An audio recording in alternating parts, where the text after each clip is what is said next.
Hello everyone. Here we are at Beckley's Furnace. It's a pretty interesting place.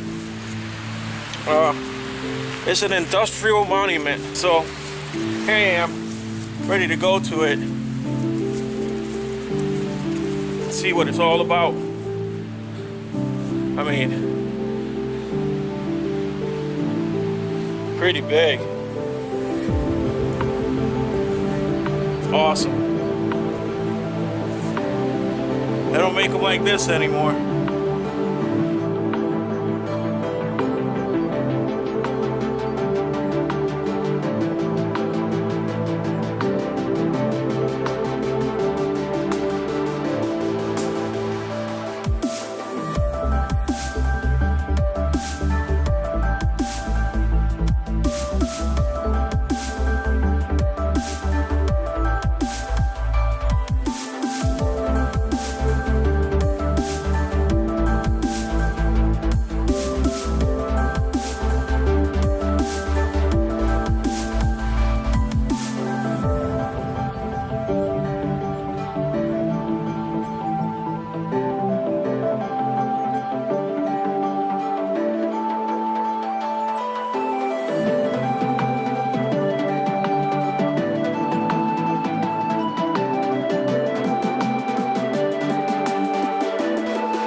So yes, that's about it for me here at the furnace.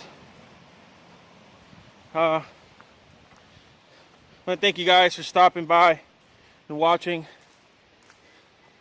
And ever get the chance, it's in Connecticut.